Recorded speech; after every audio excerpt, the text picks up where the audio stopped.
Rasulillah wa ala alihi wa sahbihi wa man walah.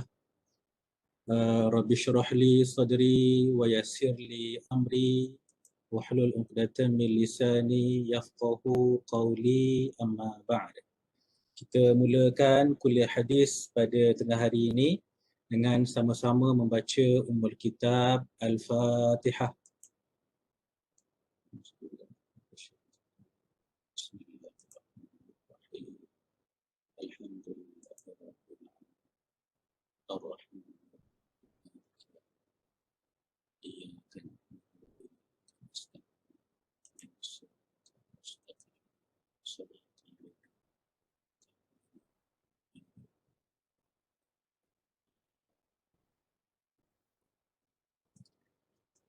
Tuan-tuan dan puan-puan yang dihormati sekalian, insya-Allah pada tengah hari ini kita akan sambung kuliah hadis. So, pengajaran hadis ni yang pertama adalah hadis ni saya ulang balik. Yang pertama, kita punya pengajaran adalah Allah Subhanahu Wa Taala tidak melihat kepada bentuk fizikal tubuh badan seseorang. Ini yang dikatakan penilaian daripada Allah Ta'ala. Tetapi Allah menilai hati dan juga amalan. Satu. Yang kedua adalah manusia seharusnya memberikan fokus kepada meningkatkan amalan dan membersihkan, menyucikan hatinya, berbanding dengan memberi fokus kepada tubuh badan dan yang kita kata isu sekarang ni,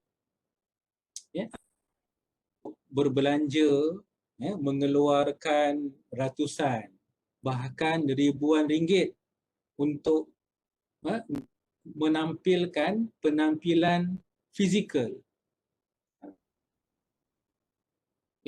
dan membelanjakan ribuan ringgit bagi pakaian, tetapi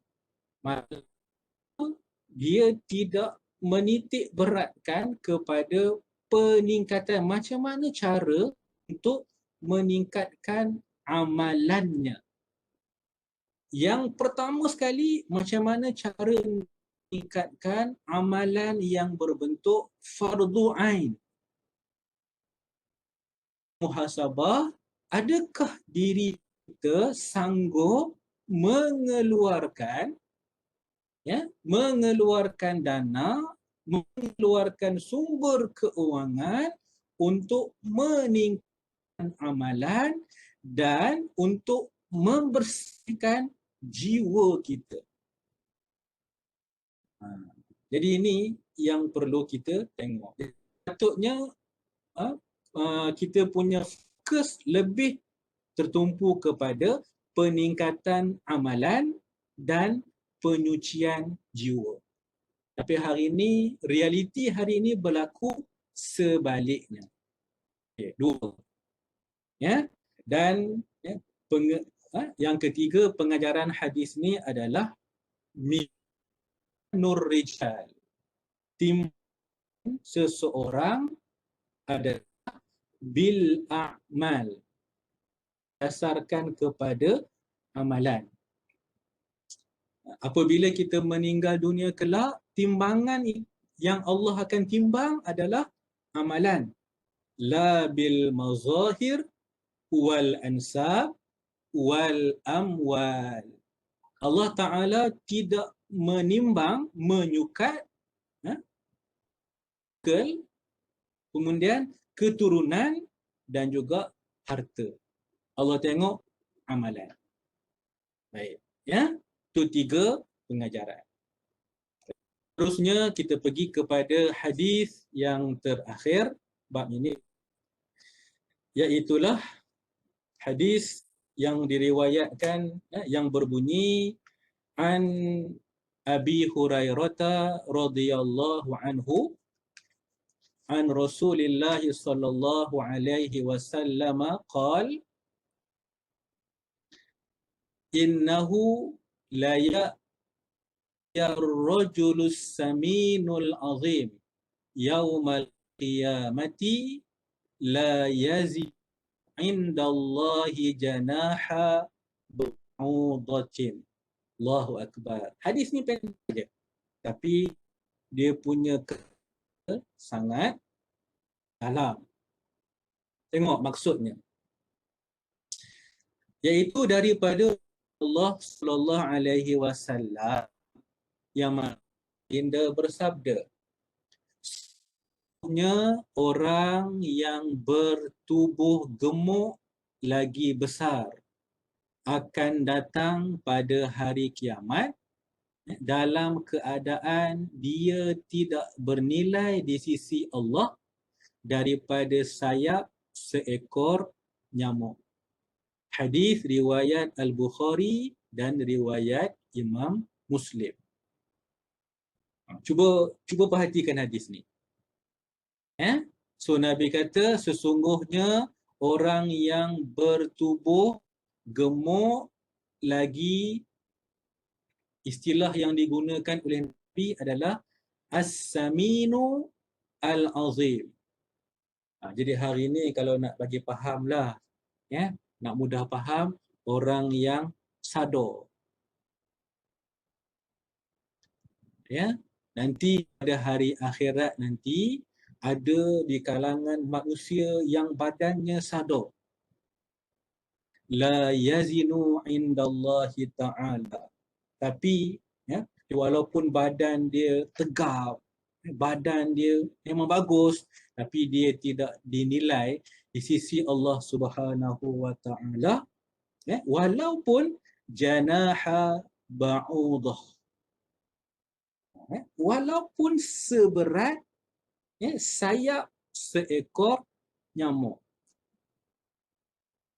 Hari-hari pergi gym, nak bina six pack kan, hari pergi macam-macam lah. Ada yang masuk yoga. Tak, ini bukan salah, ini tak salah, tak ada masalah apa-apa. Nak jaga kesihatan, falyatafaddal. Tapi hanya fokus kepada fizikal, dia tak fokus kepada amalan. Itu yang kita baca tulisan-tulisan, dia kata ada yang boleh angkat 40 kilogram, yang angkat berat tu. Tapi waktu pagi, pukul hari ni subuh dah lambat 6 lebih, nak tolak kain selimut untuk bangun pergi masjid tak boleh. Inilah keadaan dia. Ada yang kata sanggup boleh jogging satu hari 5 kilometer, naik basikal satu hari boleh naik basikal 20 kilometer. Selfie. Boleh selfie masuk Facebook. Tapi bila azan dikumandangkan, yang rupanya dengan masjid dalam 200 meter, 500 meter, tak boleh pergi. Inilah yang maksud hadis ni. Yang Nabi dah sebut ni. Maksudnya seseorang manusia tu dia fokus kepada fizikal, tapi dia meninggalkan amalan ibadah, dia meninggalkan pembersihan hati. Yang ni yang kita kena tengok. Sebab tu pengajaran hadis ni adalah nilai seseorang manusia terletak pada amalannya, bukan berdasarkan kepada bentuk tubuh badannya pada hari kiamat. So pada hari kiamat Allah Subhanahu wa ta'ala menilai manusia berdasarkan amalan, bukan berdasarkan kepada bentuk tubuh. Seorang tu kalau badan dia tak sadar pun, tapi amalan dia banyak, maka dialah orang yang beruntung. Tapi kalau kita dekat dunia ni, kita jaga kesihatan, kemudian badan kita sihat, dan pada masa yang sama kan kita jaga amal kita. So, dengan nikmat kesihatan tu kita jaga amal ibadah kita, itulah yang paling baik. Okey. Selesai bab kita yang minggu yang lepas. Okey, baik. Tuan-tuan dan puan-puan, kaum muslimin dan muslimat yang dihormati sekalian. Kita teruskan pada hari ini dengan tajuk yang baru. Saya stop share yang ni. Kita share slide yang baru. Sekejap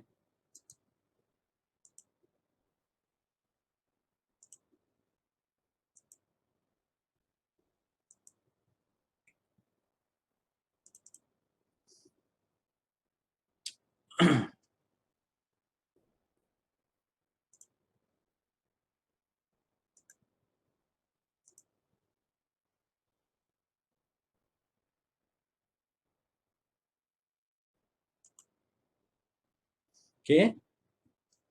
Tuan-tuan dan puan-puan, kaum muslimin dan muslimat yang dihormati sekalian. Jadi kita masuk untuk hari ini saya tersalah tarikh ni.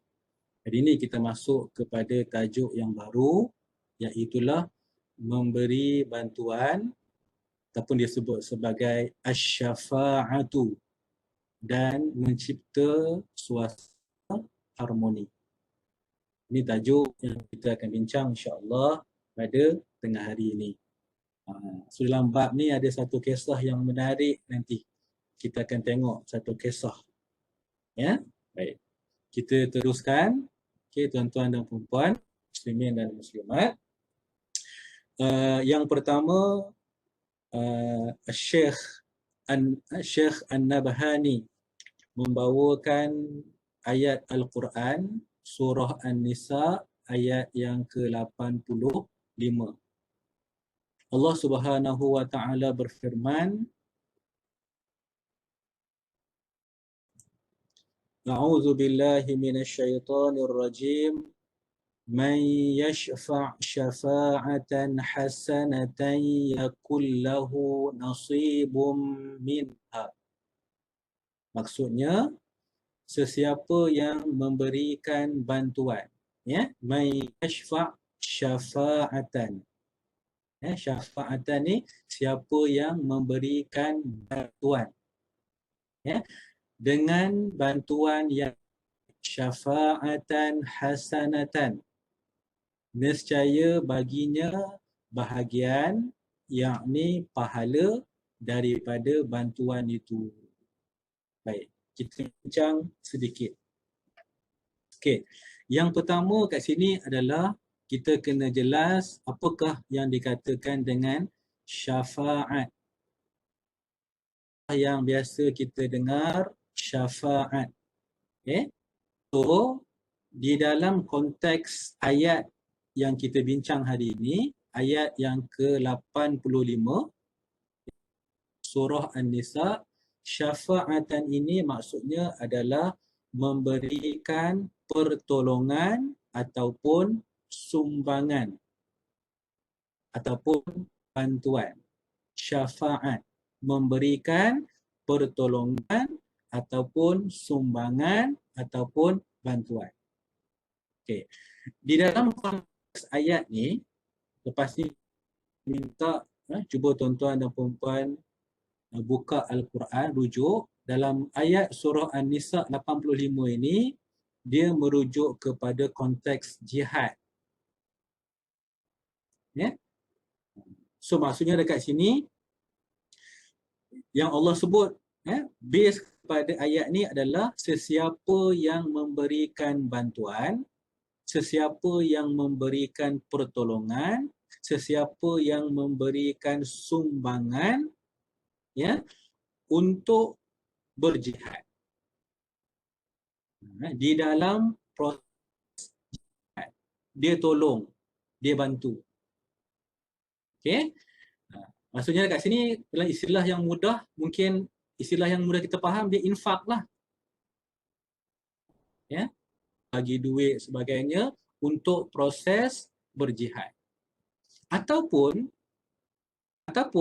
yang kedua adalah selain daripada infak adalah dia boleh memberikan dorongan. Itu juga salah satu daripada bantuan. Dia mendorong orang lain untuk pergi berjihad. Mungkin dia tak boleh pergi berjihad, tapi dia mendorong. Dia bagi motivasi kepada orang lain untuk pergi berjihad. So, kita kata galakkan ataupun dorongan ataupun yang dia bagi itu ataupun motivasi itu, maka orang tersebut juga akan mendapat pahala. Dia juga akan diberikan pahala. Sebab atas dorongan dia, atas motivasi dia, orang lain pergi berjihad. Maka dia juga mendapat pahala jihad. Ini maksudnya kat sini. Siapa yang memberikan bantuan dengan bantuan yang baik. So bantuan baik ni untuk kes, untuk ayat ni adalah sama ada dia infak, dia bagi barang sebagainya, bagi duit, ataupun dia mendorong orang lain supaya pergi berjihad. Maka dua-dua amalan ni dia akan dapat nasibun, akan mendapat bahagian. So bahagian kat sini apa? Dia akan dapat pahala. Okey. Ya? Baik. Satu. Okey, cuma saya nak tambah satu lagi. Nak tambah satu lagi. Dia dikatakan bantuan ni syafa'atan. Selain daripada kita infak, selain daripada kita bagi dorongan, satu lagi bentuk bantuan yang ketiga adalah kita bagi recommendation. Kita bagi recommendation. Contoh. Ada seorang majikan, satu majikan, ada majikan yang nak cari pekerja dan kita kenal, di kawasan kita ni ada orang yang sangat bagus, akhlak dia, perangai dia, attitude dia bagus, jadi kita pun recommend majikan ni untuk ambil orang itu bekerja. Itu juga masuk dalam kategori syafa'atan, bagi recommendation. Okey, contoh yang lain. Ni dalam bab kahwin. Ada yang nak kahwin dalam musim PKP. Nak cari menantu. Dia nak cari menantu untuk anak dia. Jadi kita ni kenal. Dia ada jiran kita, ahli qaryah kita, ataupun kita kenal member kita ni memang dia orang yang baik dan dia memang sesuai untuk dijadikan menantu. Maka kita pun recommend. Itu juga masuk dalam kategori syafa'atan. Recommendation untuk melakukan kebaikan. Ini tajuk kita ni, memberi bantuan. So bantuan tu sama ada infak, ataupun kita bagi galakkan, dorongan, ataupun yang ketiga kita bagi recommendation. Baik, selesai. Tengok kepada ayat yang kedua. Dalam surah An-Nisa ayat 114. Allah Subhanahu wa taala berfirman, A'udzu billahi minasyaitonir rajim. La khaira fi katsirin min najwahum illa man amara bisadaqatin aw ma'rufin aw islahim bainan nas. Baik, tengok dia punya terjemahan dulu. Nanti kita bincang sedikit. Yang mana Allah Subhanahu wa taala telah berfirman yang bermaksud tidak ada kebaikan pada kebanyakan bisikan mereka. Ni ya, fokus kat sini. Tidak ada kebaikan pada kebanyakan bisikan mereka. Jadi dekat sini Allah nak bagi tahu kita bahawa ya, perkataan najwa ni, najwa, ada yang nama najwa tak? Dalam kita punya grup pada tengah hari ini. Ya, najwa. Baik, hari ini kita ada 56 orang yang join, alhamdulillah. Baik. Maka kalau kita lihat di sini, okey, najwa ni maksudnya adalah bisikan. Ya, bisikan ataupun perbincangan. Najwa ni bisikan atau perbincangan. Baik. So macam mana perbincangan macam mana yang dikatakan najwa? Ya, okey. Para ulama tafsir, ulama lughah menyatakan perkataan najwa ini adalah yang pertama dia punya syarat dia. Ya, yang pertama adalah dia melibatkan 3 orang dan ke atas. Satu perbincangan yang melibatkan 3 orang dan ke atas. Okay. Yang kedua adalah ya, perbincangan itu adalah perbincangan yang rahsia, yang tidak yang diadakan kita bukan nak beritahu orang lain.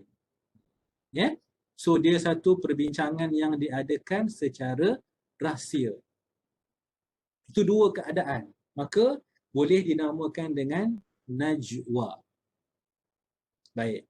So dalam ayat ni Allah Subhanahu wa taala menyatakan bahawa kebanyakan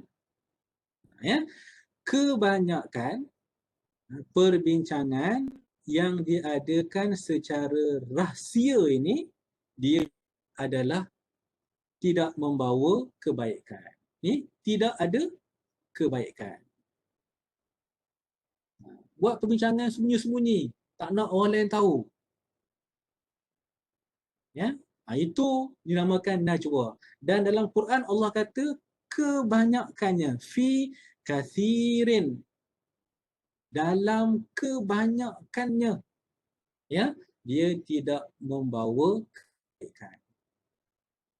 Dan kemudian Allah Subhanahu wa taala menyatakan kecuali ada 3 bentuk perbincangan najwa ni yang mempunyai kebaikan. Yang pertama apa? Ni. Kecuali sesiapa yang menyuruh manusia memberi sedekah. Man amara bisadaqatin. Apa maksudnya? Ya, tuan-tuan dan puan-puan kaum muslimin dan muslimat, apa maksudnya?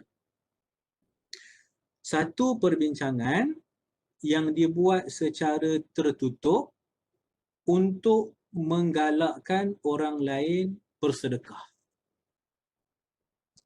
Ya, contohlah contoh. Kita dapat tahu ada sahabat kita ditimpa musibah. Ya, ditimpa musibah.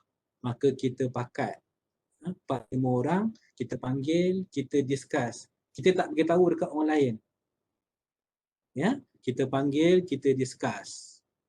Ya, so apa dia punya tujuan tu?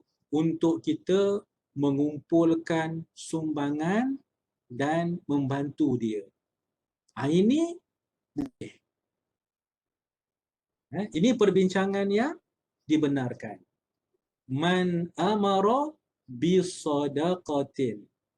Boleh. Okey, satu. Jenis yang kedua, ya, ni jenis yang pertama. Satu. Okey. Satu Okay. Jenis yang kedua adalah au ma'rufin. Satu perbincangan yang diadakan secara tertutup untuk berbuat makruf. So Allah gunakan perkataan yang general. Kita buat satu perbincangan yang tertutup 4-5 orang, yang mana tujuannya adalah untuk melakukan makruf, melakukan kebaikan. Melakukan makruf. Apa sahaja kebaikan. Okey, contoh. Kita buat satu rancangan. Ada mungkin 5-6 orang buat satu perbincangan. Okey, dia plan. So apa plan dia? Kita nak buat, nak pergi kepada seseorang yang mana orang ni kita dapat tahu dia ni suka buat maksiat. Okay, sebagai contohlah, dia ni memang tak pernah solat. Kita tahu. Maka kita panggil 4-5 orang, kita bincang supaya kita ni lepas ni kita boleh pergi ke rumah dia ataupun jumpa dengan dia untuk bagi nasihat dengan dia. Jadi kita buat perbincangan ni secara tertutup. Sebab apa? Kita tak nak memalukan dia. Sekiranya dibuat secara terbuka, tak tertutup sebagainya, kita bincang isu ni mungkin boleh menjatuhkan aib dia. Jadi kita buat secara tertutup. Lepas tu kita plan sebagainya, kemudian kita pergi hantar wakil seorang dua, mungkin boleh bagi nasihat. First kita pergi ziarah, tanya khabar, lepas tu kita bagi nasihat. Bincangan yang macam ni dibenarkan. Ma'rufin. Dan yang kedua, yang ketiga ni, jenis yang ketiga yang Quran sebut. Au islahin bainan nas. Berbuat atau mengadakan perdamaian di antara manusia. Kita dapat tahu ada 2 orang dia berbalah. Maka kita panggil 4-5 orang, buat perbincangan secara tertutup. Cari jalan macam mana nak menyatukan 2 orang yang bergaduh ini. 2 orang yang tidak bertegur sapa ni. Ini perbincangan tertutup yang dibenarkan oleh Islam. Sebab dia membawa kebaikan. So point kita, ayat ni, point kita adalah yang akhir ni lah. Yuslahin bainan nas. Mengadakan perdamaian di antara manusia.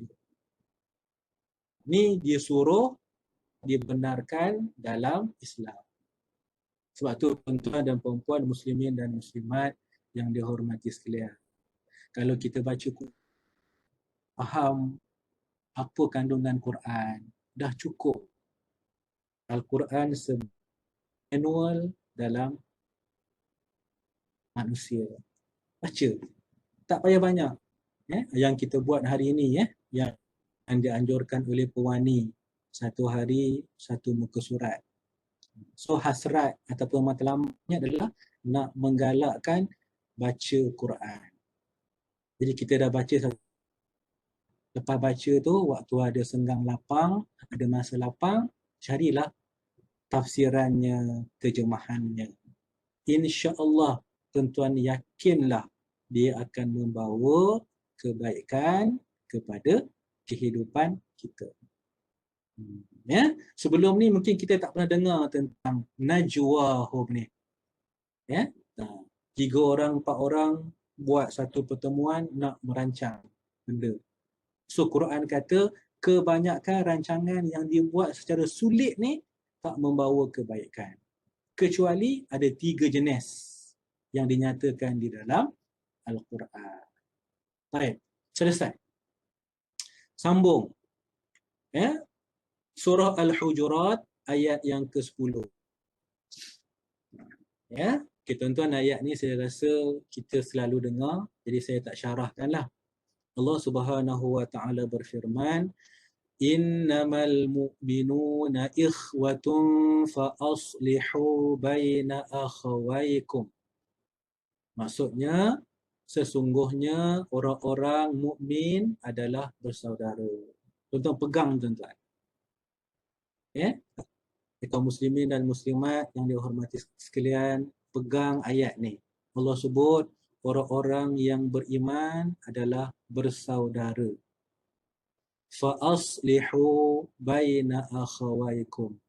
Maka damaikanlah di antara dua saudara kalian yang berselisih. Nah, ada dua orang yang berselisih, kita jangan jadi batu api. Jangan jadi batu api mengeruhkan lagi suasana. Quran suruh fa'aslihu, damaikan dua yang berselisih. Carilah jalan untuk menyatukan kedua yang bergaduh dan seumpamanya. Jangan kita pecahkan lagi dua orang yang berselisih itu. Kita tambah lagi api. Pergi jumpa dengan A, dia kata B tu memang tak suka dengan kau. Ni makcik bawang, tambah lagi bawang tu. Tak cukup dengan bawang putih, tambah lagi bawang besar. Dia memang dulu lagi, semenjak aku kenal dia, dia memang dulu lagi tak suka dengan kau. Jangan tambah yang macam tu lagi. Sebaliknya, cari jalan untuk kita satukan. Sebab apa? Islam kata, Quran kata, yang beriman adalah bersaudara. Baik, selesai. Kita tengok hadis yang pertama dalam bab ini. Okey, tengok hadis yang pertama. Hadis yang pertama berbunyi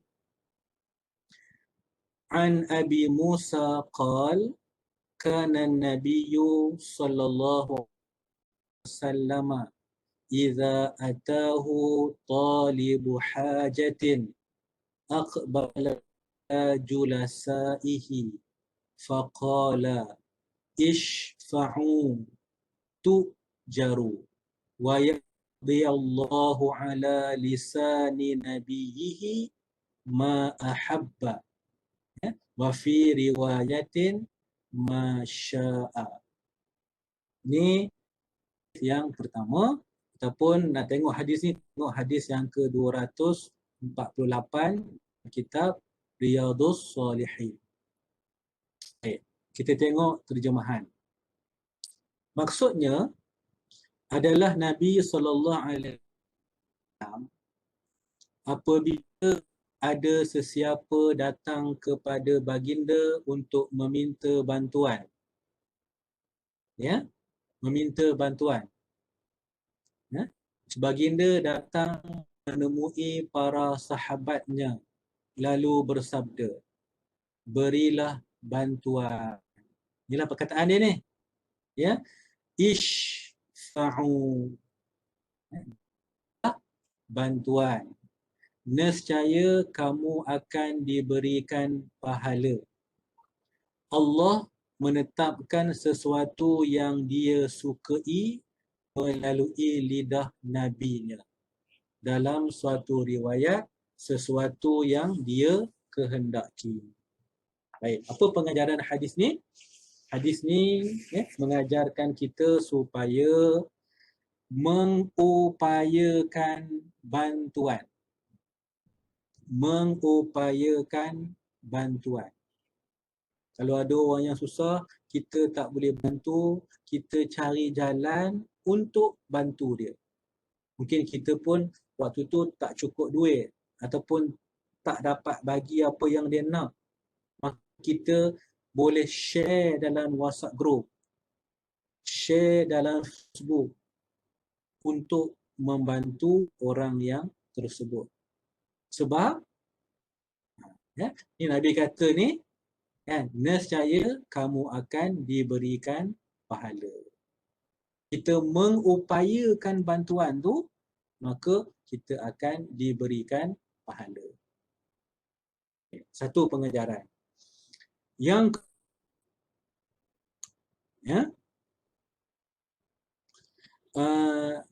dalam kitab Nuzhatul Muttaqin dinyatakan bahawa tidak boleh mengupayakan bantuan ya, yang berkaitan dengan hukum Allah Subhanahu wa taala apabila perkara itu sudah sampai ke tangan hakim. Ya, tak boleh nak bagi bantuan yang berkaitan dengan hukum Allah Taala bila perkara itu telah sampai ke tangan hakim. Biar hakim yang membuat keputusan. Kita tak boleh campur. Contohlah, dalam kes orang yang mencuri. Ya, seorang yang mencuri. Hukum Allah Subhanahu wa taala sebut jelas. Dalam Al-Quran, orang yang mencuri hukumannya dalam kategori hukum had, dipotong tangan. Maka serahkan kes itu kepada hakim, biar hakim yang menjatuhkan hukuman. Jadi perkara berkaitan dengan hukum Allah, serahkan kepada pihak yang berkuasa, yang dilantik oleh ulul amri. Baik, 2. Ya, kita masuk kepada satu lagi hadis. Hadis yang kedua, tak sempat hadis. Yang ketiga tak sempat sebab yang kedua ni satu kisah yang sangat menarik. Saya yakin ramai di kalangan kita yang tak pernah dengar lagi kisah ni. Jadi kita cerita kisah ni. Hadis yang kedua ataupun hadis yang ke-249 dalam kitab Riyadhus Salihin. Baik, kita tengok ya kat sini. Okey. So hadis ni daripada Ibnu Abbas radhiyallahu anhuma. Ya, hadis daripada Ibnu Abbas radhiyallahu anhuma yang berkaitan dengan kisah Barirah dengan ya suaminya. Ini kisah yang menarik ni. Macam Romeo dan macam Laila dan Majnun. Itu kisah percintaan yang hebat. Tapi berakhir dengan satu dia punya ending dia adalah menyedihkan. Baik. Qala Nabi sallallahu alaihi wasallam law raja'tihi qalat ya Rasulullah ta'muruni qala innama ana ashfa'u qalat la hajata li fi. Terjemahan dia maksudnya ya, iaitu Nabi SAW berkata kepada Barirah. Baik, kita cerita tu. Siapakah Barirah? Ya, siapakah Barirah?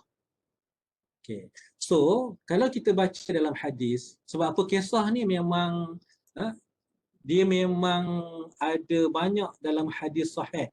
Dalam Sahih Bukhari ada, dalam Sahih Muslim ada, ya, dalam dalam Musnad Ahmad ada, dalam Sunan Tirmizi ada, Ibn Majah ada, Darimi ada kisah dia.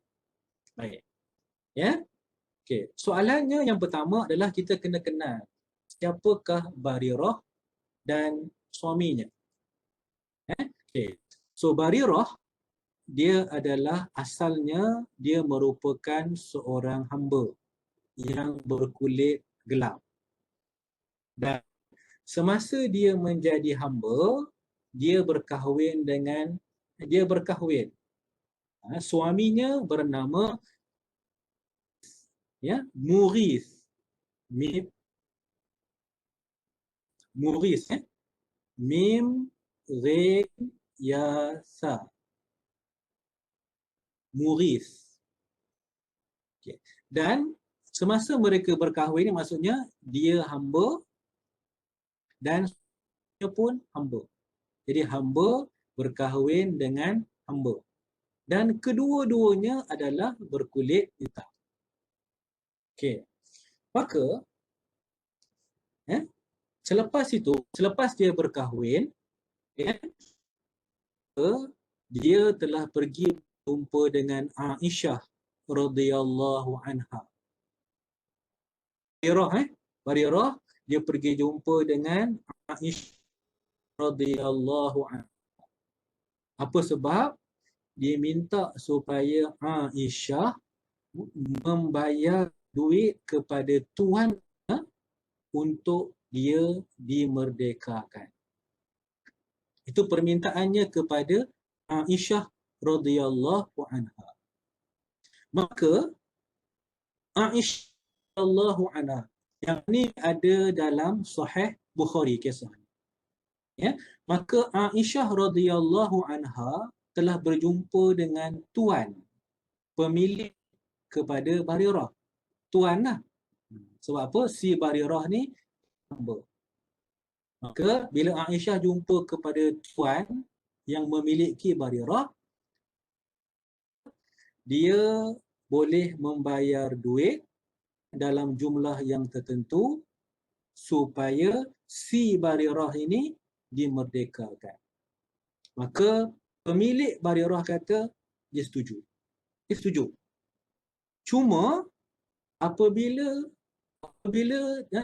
merdekakan Barirah, maka hak walak menjadi milik dia, bukan milik Aisyah. Dalam Islam, ya, apabila hamba dimerdekakan, maka hak walak pewarisan kepada hamba ni menjadi milik orang yang memerdekakan dia. Di tuan punya Barirah, yang memiliki Barirah ni, tuan dia kata, sekalipun aku dah membebaskan Barirah, tetapi hak walak tetap menjadi milik aku dan tidak menjadi milik kamu, wahai Aisyah. Maka Aisyah pergi jumpa dengan Nabi SAW menceritakan perkara ini. Ya, maka Nabi kata, bebaskan, Nabi kata bebaskan Barirah, ataupun kamu merdekakan Barirah, dan hak walak menjadi milik kamu, tidak jadi milik kepada tuan dia yang sebelum ini. Aisyah pun memerdekakan dia, dan kemudian hak walak di milik Aisyah. Baik. Apabila Aisyah telah memerdekakan Barirah, jadi dia orang yang bebas, orang yang merdeka. Suami dia masih lagi menjadi hamba. Ya? Suami Barirah yang bernama Mughis masih lagi status dia hamba sebab tak dimerdekakan lagi. Tetapi Barirah telah dimerdekakan oleh Aisyah, maka dia dah bebas. Baik. Apabila dah bebas, apabila dah bebas, maka Rasulullah SAW memberikan pilihan kepada Barirah, sama ada dia nak kekal menjadi isteri kepada Mughis ataupun dia nak berpisah. Sebab apa? Dia seorang yang merdeka, suaminya adalah hamba. Jadi dia ada hak khiyar, memilih sama ada dia nak kekal menjadi isteri ataupun dia nak berpisah dengan suaminya. Ini yang kita kata satu kisah percintaan ni yang menarik ni. Ya, maka Barirah, bila sebut itu kepada dia, maka dia ambil keputusan. Dia buat satu decision. Apa decision dia? Dia kata dia nak berpisah dengan dia. Dia ambil keputusan yang macam itu. Sebab tu kalau kita tengok, saya ambil dekat sini yang diriwayatkan oleh Ibnu Majah. Ya, sama juga yang diriwayatkan oleh An-Nasa'i Barirah kata dia berpisah, dia ambil keputusan nak berpisah dengan suami dia, Mughith, kan? Maka suami dia ni kan mengikuti Barirah ni. So ke mana sahaja Barirah pergi, dia ikut. Sebab dia sangat kepada Barirah. Sampai hadis sebut suami dia ni sentiasa mengalirkan air mata sampai membasahi janggutnya. Sedih dengan keputusan yang diambil oleh Barirah. So Barirah berjalan di jalan kota Madinah, maka Mughith ikut dia. Sampaikan Rasulullah sallallahu alaihi wasallam berkata kepada Ibnu Abbas. Tengok ya, apa kata Nabi? Nabi kata, "Ya Abbas, wahai Abdullah bin Abbas, ala ta'jabu min hubbi Mughith Barirata." Ya, engkau ta'ajubnya. Ya. Tidakkah engkau merasa takjub tentang cinta Mughith kepada Barirah? Tapi bu'di Barirata Mughithan. Dan tidakkah kamu merasa takjub bencinya, betapa bencinya Barirah kepada Mughith? Sebab apa? Sebab yang berlaku ni, kes dia punya peristiwa ni memang berlaku depan mata Nabi. Sampai Nabi kata kepada Ibnu Abbas, wahai Ibnu Abbas, takkah kamu merasa takjub? Takkah kamu rasa pelik tentang betapa cintanya Mughith kepada Barirah dan betapa bencinya Barirah kepada Mughith? Kisah dia. Maka apabila perkara ini berlaku, lalu Rasulullah sallallahu alaihi wasallam telah berkata kepada Barirah, inilah ni hadis ni, jikalau kamu mahu rujuk kepada bekas suamimu, sunnah kepada Barirah. Dia tengok kan suami Barirah ni yang nama Mughith ni ikut je Barirah pergi setiap masa. Dan dia punya air matanya mengalir sampai membasahi janggut.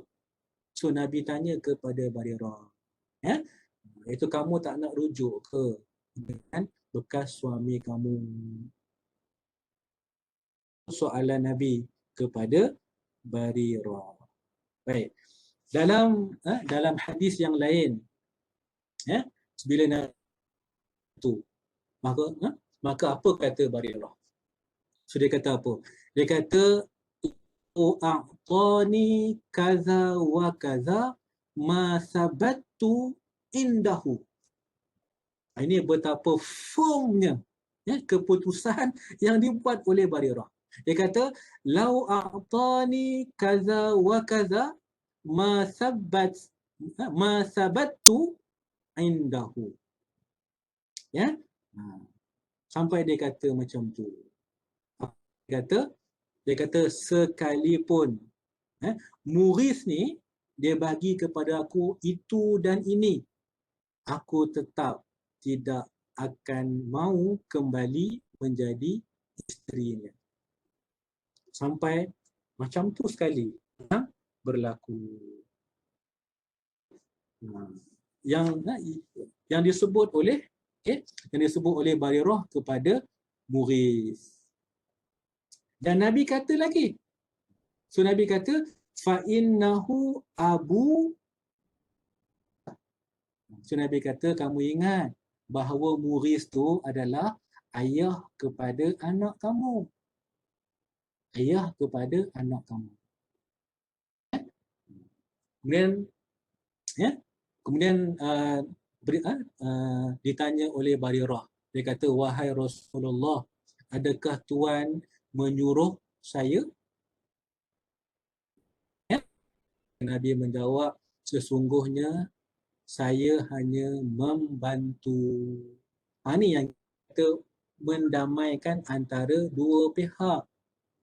Nabi ada 3. Bila saya baca riwayat hadis, ada 3 istilah yang digunakan oleh para periwayat. Yang pertama guna ashfa' ni. Innama ana ashfa'u, saya hendak membantu. Dalam riwayat yang lain dia menggunakan perkataan syafi'. Syafi', shin fa ya ain. Syafi'. Ada riwayat yang lain iaitu Nabi menggunakan perkataan syafi'. Kalau kita baca hadis, kita akan jumpa Nabi kata ana ashfa'. Riwayat kata ana syafi'. Ada ana syafi'. Ya? Jadi maksud Nabi kata saya ni nak membantu sahaja, nak mendamaikan antara Mughis dengan kamu. So bila Nabi kata saya hanya nak membantu, ya, maka apa yang dijawab oleh Barirah, saya tidak memerlukannya lagi. Dia kata saya tetap mahu untuk kembali kepada suami saya. Ini kisah yang hebat yang berkaitan dengan Barirah. Baik. Jadi apa pengajaran kepada kisah ni? Ya, maka para ulama, termasuklah Imam An-Nawawi rahimahullahu taala menyatakan para imam, para ulama bersepakat bahawa ketika seorang hamba dimerdekakan sementara suaminya masih lagi menjadi hamba, ya, maka ulama kata si wanita tersebut mendapat kebebasan untuk membatalkan perkahwinan yang sudah ada. Itu pengajaran yang pertama. Dan yang kedua, di sini menunjukkan bahawa Rasulullah sallallahu alaihi wasallam berusaha untuk mendamaikan dua pihak yang bergelagak. Jadi ada yang tulis kat sini bahawa Barirah dah move on. Wallahu a'lam kan. Dia dah move on sebab dia dah bebas, dia dah merdeka, dia nak go ahead kan. Nak terus ke depan mencari kehidupan yang baru. Baik, saya rasa 2 hadis untuk bab yang kita bincang pada tengah hari ini, bab memberi bantuan dan mencipta suasana harmoni. InsyaAllah kita sambung pada kuliah yang akan datang. Ada lagi 2 hadis. Hadis yang ketiga dengan hadis yang keempat. Lepas tu kita masuk kepada topik yang baru. Bab besar yang baru. Saya rasa itu sahaja. Puan Madiana kata kesian kepada Barirah. Kesian tak kesian, inilah sejarah. Sejarah pasti akan berulang dalam kehidupan manusia. Baik, itu saja untuk tengah hari ini. Mudah-mudahan kita mendapat manfaat bersama. Aqulu qawli hadza wa astaghfirullahal azim li wa lakum. Wassalamualaikum warahmatullahi wabarakatuh.